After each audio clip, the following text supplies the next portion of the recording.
Hello, my name is Andrea Wilson. I'm a writer, storyteller, and an artist.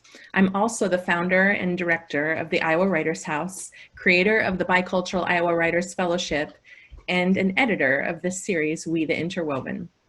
I grew up in Southeast Iowa, a small town called Columbus Junction. When I was a little girl, the cultural makeup of our town started to change. The meatpacking plant and the melon fields were bringing people from across Latin America to work, to process meat, and to pick the melons and work the fields. It was inspiring to me to listen to the Spanish language. I wanted to know more about the other countries in the world and to visit each of the families and find out how they lived and what world they came from. As a child, I believed that our differences made us more interesting, but I could also see that in our hearts, we shared more than we knew. I had a dream even then that one day I would be able to help people see these truths. In 2015, I founded the Iowa Writers House, and shortly thereafter created Iowa's first writing residency for bicultural writers, the Bicultural Iowa Writers Fellowship. After it became clear that we were missing some of the most important stories by our newest American residents, We the Interwoven is a series that brings to light stories of our new Iowans, stories that without this fellowship might not be published or be told. To date, we have published 2 anthologies featuring 10 different stories from immigrant first and second generation Iowans. Today, I'm going to be reading to you an essay I've written for the foreword of We the Interwoven Volume 3. Here is the foreword. What is America? For over 3 centuries, the dominant story of our country has been that of opportunity and the American dream, a country founded on freedom, a place people come to build a new life, and where citizens possess the inalienable rights of life, liberty, and the pursuit of happiness. America's founding ideals were of manifest destiny and rugged individualism, the idea that every man and woman had the right to pursue life that they wanted, and that hard work and desire were the only obstacles standing in their way. In the eyes of the original America, a successful future was only as close as a man's willingness to reach out and grab it. 244 years later, we are asking ourselves a question: is this still true?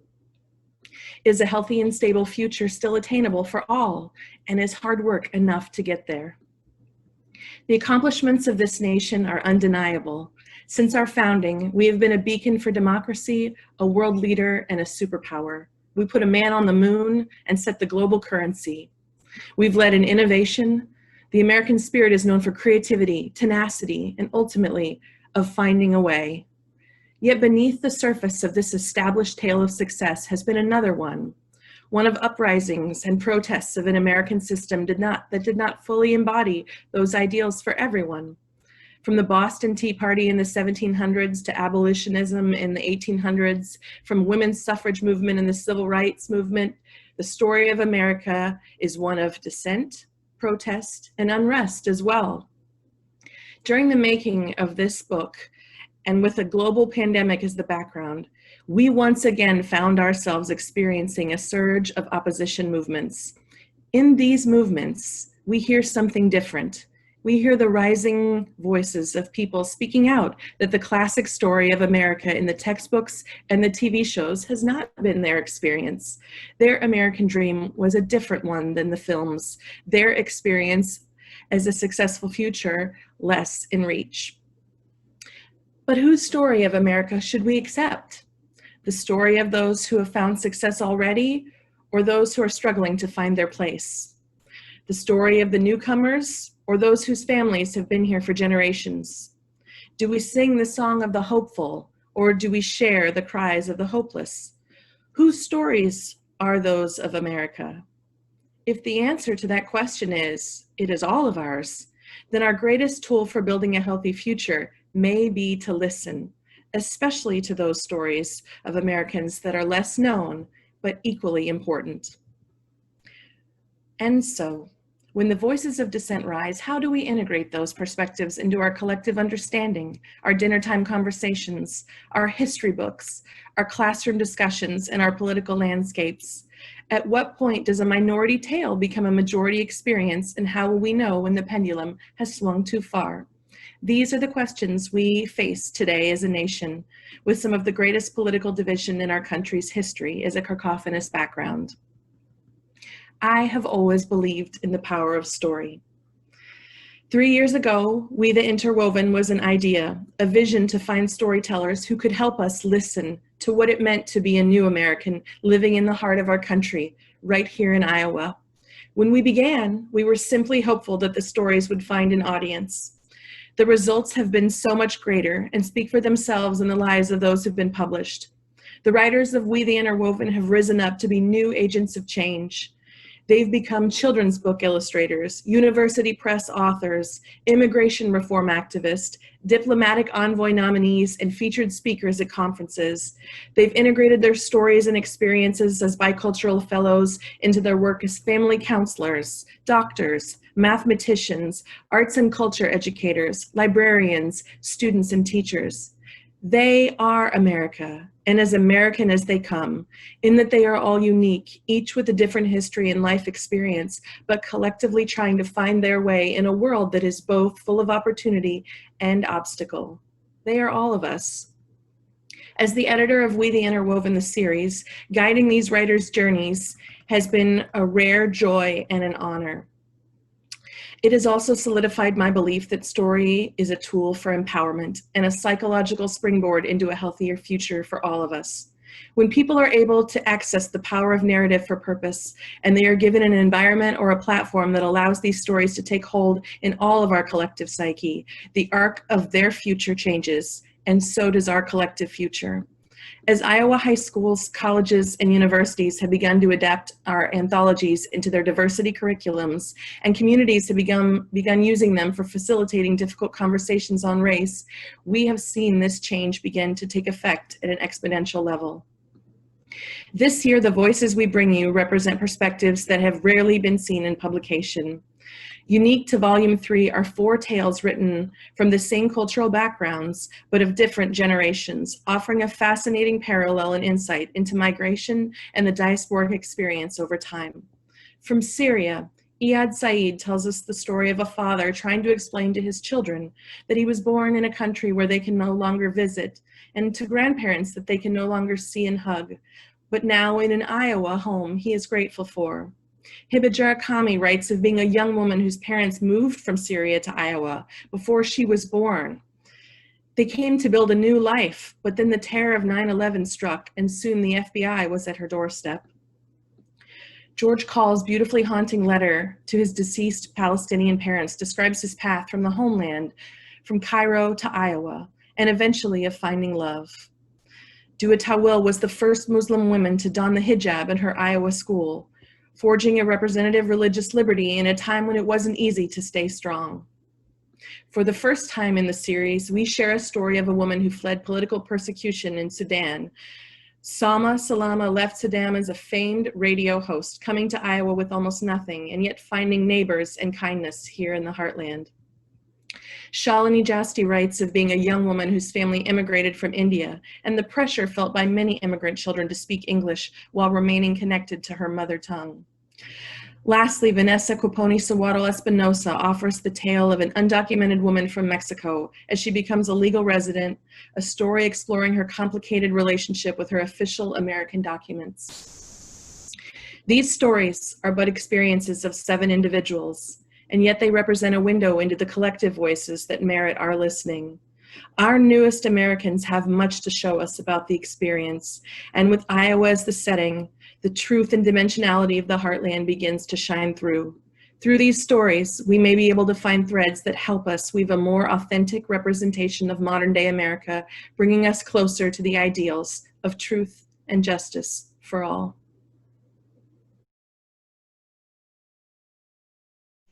Hello, my name is Eyad Said.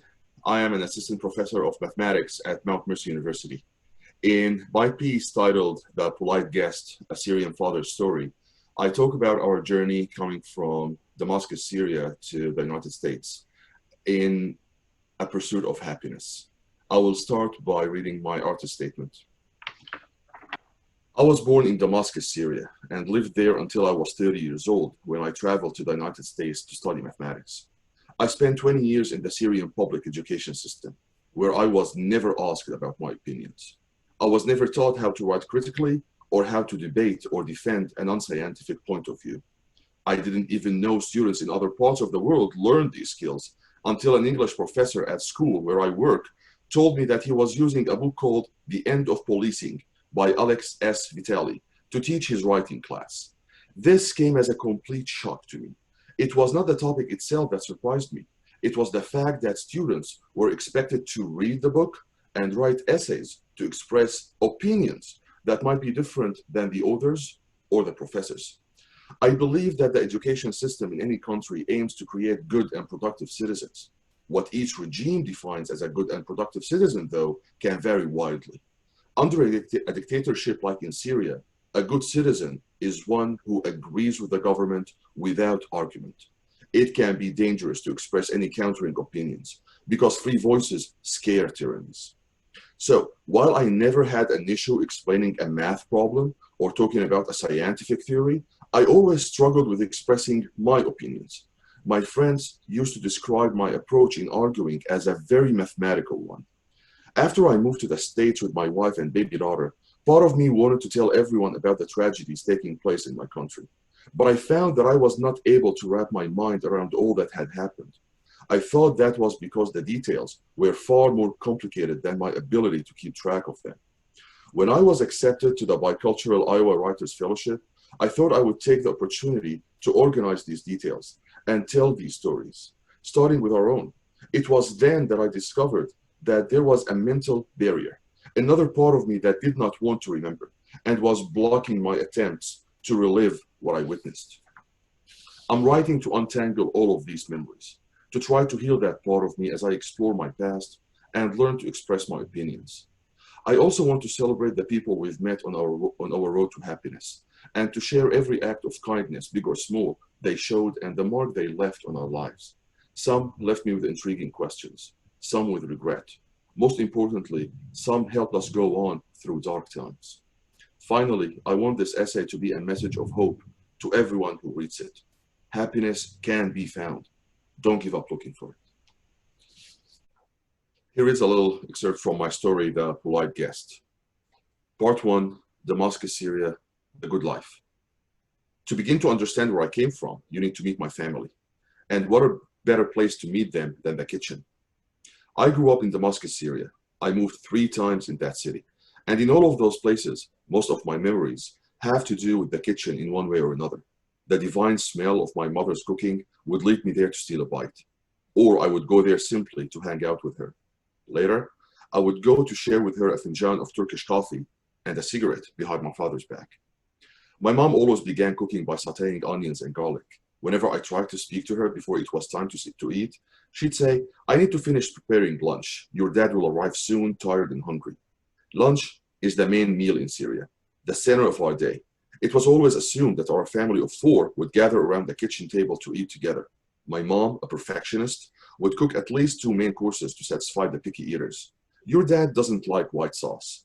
Your sister can't eat tomato paste," she would say, defeated yet matter-of-factly. Rice and bread were common denominators, though.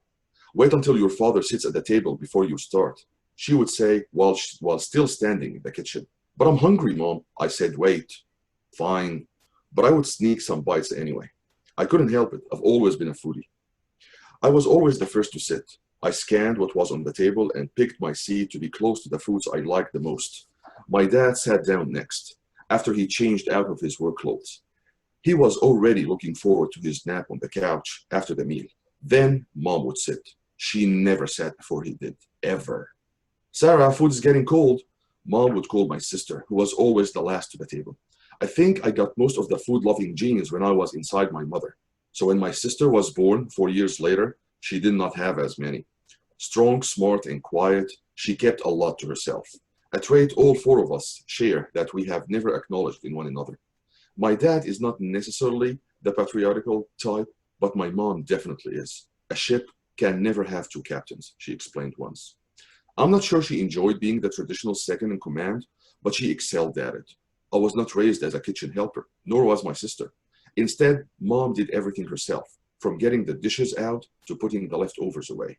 She even took the seeds out of watermelon, piece by piece, before serving it. She pitted olives for us, well until she developed a neck and a back problems. The kitchen was her center of gravity. She could usually be found there cooking, making coffee, smoking, or maybe all three. I can still see her sitting quietly in the white and blue room with her Turkish coffee cup, a small woman with silky black hair tied back in a bun or ponytail, lighting a Gitan cigarette while something delicious cooks on the stove. My family was not the best at expressing feelings or making small talk. Conversations were expected to be started by my father, but he was not the talkative type, especially when he was tired after work. I was the noisy one at the table, a relentless jokester. I would never dare to tease my father, so instead, Mom was the easy target of my silly, immature jokes about how she was shorter than me, or about her obsession with cleaning. Your tongue has disowned you. Stop teasing your mother. My father always used that expression to say that even my tongue disapproved of the things I made it say. Mom did not mind, though. She knew my jokes came from a good place. My sister would just give me an eye roll. But no matter what we said or did not say at the table, we all loved the perfect Damascene food, with the exact right combination of herbs and spices every time. It was a little annoying and yet funny to see how defensive Damascene families like mine could get about their recipes. In this unholy kitchen war, the main opposition was Aleppo, one of the largest cities in Syria, and the center of industry. In a country where no one was allowed to think too much for themselves, food was a battle people felt they could fight and win. I visited Aleppo a couple of times, and I had to admit they have great taste in their recipes. They tend to use red hot pepper in almost everything, though, and I did not appreciate that when I was young, so I was always on Team Damascus. Add cumin to stuffed kusa, Mom would argue with her sister in Aleppo. Mulukhiyah is cooked with cubed beef, not any other meat, I would tell my non-Damascene friends. If food is the first way to understand the Syrian culture, then our holidays are the second. For those who want a window into life in Syria, Ramadan is the perfect example. For an entire month, Muslims fast from sunrise to sunset. No food, no water, and no cursing, damn it. No fighting or arguing or other bad deeds. The idea is to build character and learn how to be a good human, even when feeling starved and exhausted. It is also a month of charity and giving. When fasting for the majority of the day, you know how the poor and needy feel. I'll now read from the second part of my story, the night before we left Damascus. Our families did not try to talk us out of traveling. We all accepted that the Syrian crisis would get worse and that there was no solution in the near future. My family members never once to share their feelings, only discussed how we were going to handle the first months in Louisiana. And with Afra's family in another city, we could only talk on the phone about our plans in vague detail. It felt odd to try to discuss the details during a phone call, especially because in normal times, we would just drive there to spend the weekend. My mom helped us decide what to take with us and what to put into storage. We had to leave most of our books to save space and weight. Mustafa told me to bring as many spices as we could because they were much cheaper in Syria than in the US. So we packed lots of ground pepper, allspice, nutmeg, cinnamon, sumac, cloves, and mixed spices, as well as pans to help reduce our expenses. When we finished, my mom was on the verge of breaking down, so she went to our bedroom to take a quick nap. After a while, she came out looking a little better, and we hauled our bags to my parents' place, where we would spend our last night. Then the fateful day arrived, August 15, 2012. We sat in my parents' living room at 2 a.m., waiting for the cab that would take us across the Syrian border to Beirut. The Damascus airport was surrounded by military forces and constant clashes, so we had to book our flight from Lebanon. We had spent the whole night trying to call Afra's family in Deir Shmeya to say goodbye. Let's try again, I kept saying. Maybe it will ring this time. But neither landlines nor cell phones could reach them. And we could not travel there either because of the dangerous road conditions. My mom was visibly nervous. My dad, pale. It was obvious they were hoping that the cab would not make it in time. We made meaningless conversations. Should I take my Syrian ID with me? No, leave it here. All you need is your passport and your university papers. Oh, great. My watch battery died. Here, take my watch. Give me yours. My dad handed me his watch. Looking back, I think he wanted to keep something of mine and give me something of his. He feared it would be years before we could meet again. Around 2:15, the cab driver pulled up. That is the moment that haunts me to this day. As I carried our bags to the cab, my mom was sobbing, asking us to take care of ourselves and of each other. My dad was trying to calm her until I hugged him. And then all the strength he was saving for this moment was lost. My dad, my mountain, who had only cried when I was a month old and had a relentless fever for days, was crying over me again. What had I done? We will be back soon, I promised, but my parents knew better. During the 2-hour drive to Beirut, Afra and I held hands in silence. We both had one question that we didn't dare to speak. The same question we've asked ourselves every day since that night. The same question we still can't say out loud. Will we ever see our families again?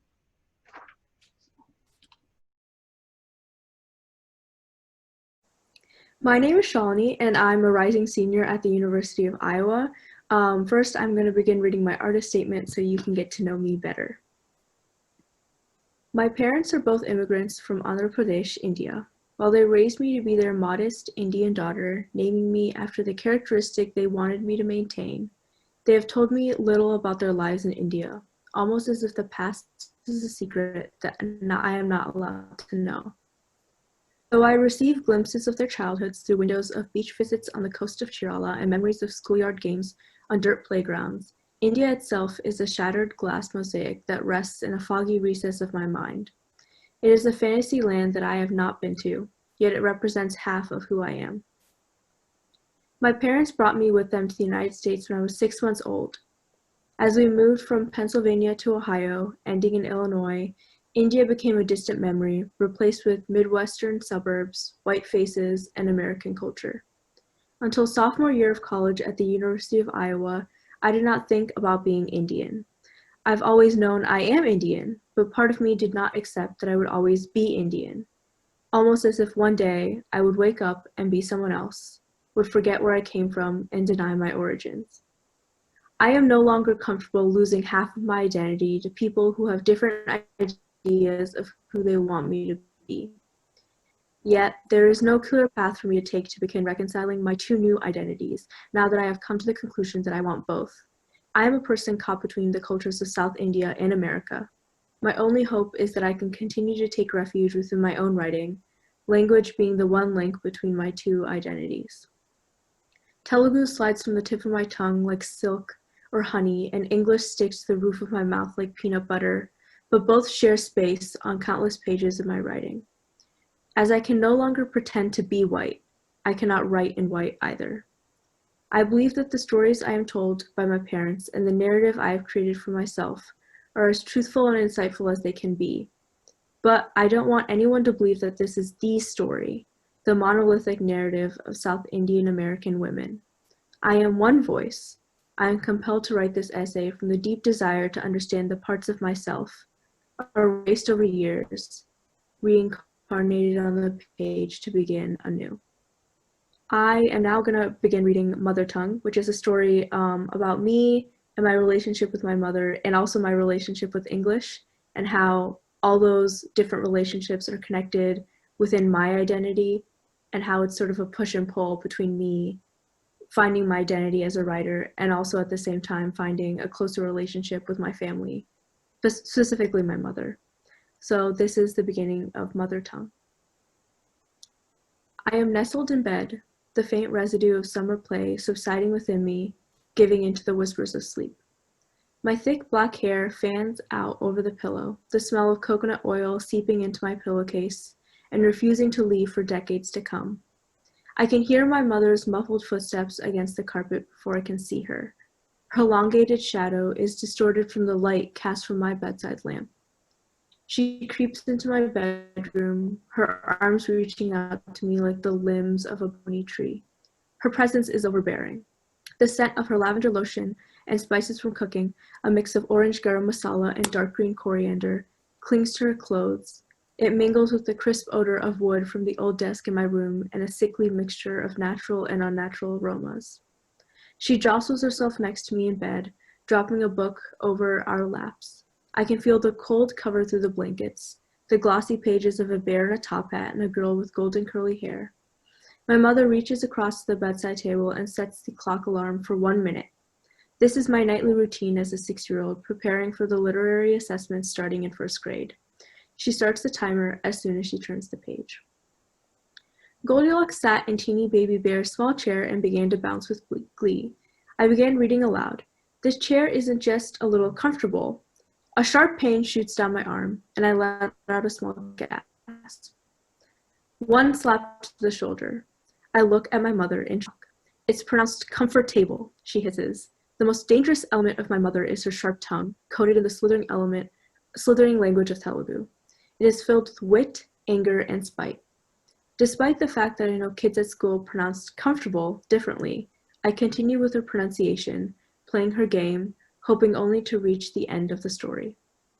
My hands clutch the enticing pages, frustrated at the guidelines that my mother dictates to gain power, forcing me into her literary box. I am perpetually trapped within her thick Indian accent, her misuse of extravagant English words to sound intelligent, and her long pauses of frustration as she attempts to wrap her Indian tongue around English words she does not know. I am confined to her traditions and her ideal of the subservient and quiet Indian girl. I must know English in order to be successful, but I must not know English well enough to develop a mind of my own, a mind that cannot be contained within Telugu. She cages me in the only way she can, through her limited understanding of English and her own drive for perfection and precision, the push of the Asian mentality rushing through her bones and taking me with her. Despite the restrictions and pressure, my mouth waters with the words in this classical fairy tale. They fill my mouth with the sweet and tangy taste of strawberries dipped in bitter dark chocolate, their seeds sticking to my teeth and my tongue. I will not be satiated until the end. I smell the cinnamon oatmeal sitting on the oak dining table of the 3 bears, its aroma seeping through the pages and adding to the concoction of smells within my bedroom. But before I can finish, the timer goes off. Nuvu nalgu tappulu chesaru. Adi kachitanga undali. You made 4 mistakes. It must be perfect. My mother snaps the book shut, clicks the lamplight off, and shuts my bedroom door behind her as she leaves. The promise of fairy tales, of emerald houses, witches, ogres who want the taste of children's bones, valiant knights battling fierce dragons, and even more valiant princesses standing against evil mothers all disappear. I am left in the darkness. Only the moonlight from the window above shines in the room, reflecting on the gleaming cover. The book whispers to me, telling me to open it again. I think maybe the world outside that window can be as tantalizing as the one within the covers of the books I never finish as fast as I want. But for now, I am alone. Next, I'm going to be reading a little bit of the end of my piece, since the beginning is a little gloomy.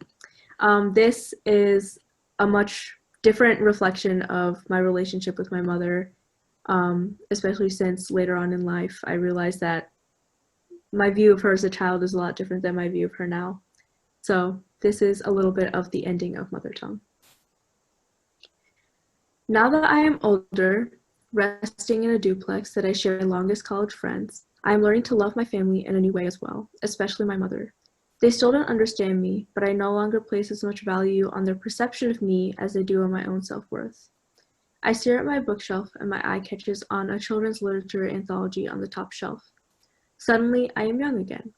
I imagine my mom coming into my room, stopping outside the doorway to watch a 6-year-old daughter lying patiently in bed. She's thinking I look small and innocent underneath the sheets, wondering why I'm invested in words that frustrate her and cause her anxiety. She scuttles into my room, feigning a confidence that comes off to me as anger and strictness, and sits hurriedly on the bed, hoping that our reading time will be over as quickly as possible. But it is not over as quickly as possible for her. I read faster than she can keep up with. She attempts to regain control by correcting whatever she can, even though she is uncertain of herself.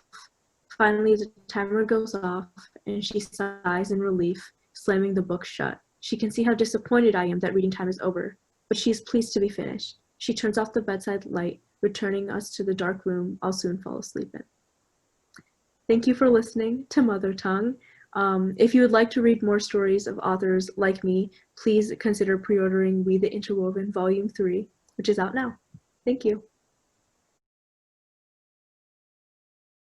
My name is Alisha Jeddeloh. I grew up on a century farm outside Fairfield, Iowa, which is home to both cornfields and the golden domes of Maharishi Mahesh Yogi and the Transcendental Meditation Movement, which arrived in town right around the time I was born. The culture clash between the people who lived there for generations, like my family, and the newcomers from around the world made me fascinated by what happens when we come up against people who are different from us. Through my work over the past few years with the writers in the Bicultural Iowa Writers Fellowship and editing the the Interwoven anthologies with the Iowa Writers House, I've been able to learn even more about the diversity of experiences in Iowa and to also think about my own cultural identity. Thanks to this work, I've been exploring these themes of difference and identity in my own writing, which I like to think is an example of the kind of influence these anthologies can have on their readers in helping us to see the world around us with a fresh perspective.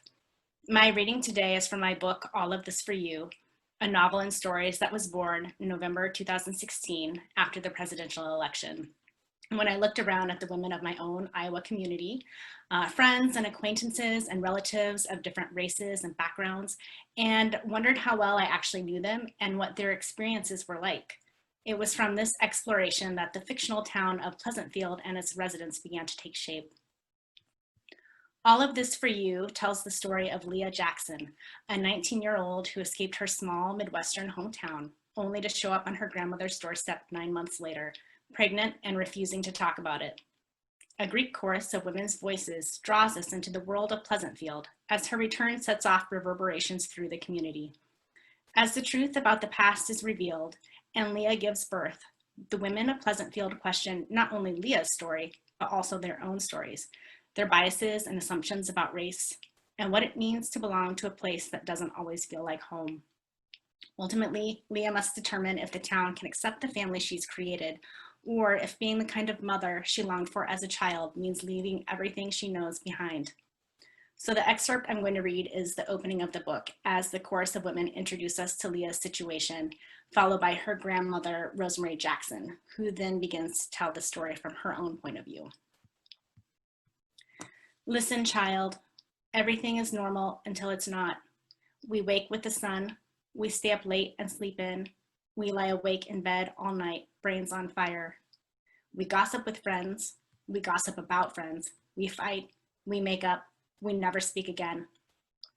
We grow babies and birth them, we are barren and long for them, as blood drips down our thighs, as our fluids conjure pink and blue lines, as we dry up, transform into crones. We are happy going about our days. We rail in despair going about our nights. We go to work, we stay home, we keep the house, we keep the peace. But everything is normal until it's not. Everything stays the same until one day, and there's always one day, when the birds are singing, the fields thawing, the air swelling with the breath of green living things. A girl stands on her grandmother's doorstep, reverberating through the web, testing the chords between us. To this girl woman ripe with child, we bring gallons of stew, freshly baked bread, prize-winning casseroles, while we tell her, we take care of our own, while we whisper to one another, what happened here? Who are we, you ask? Let us tell you, child. We are the women of this town.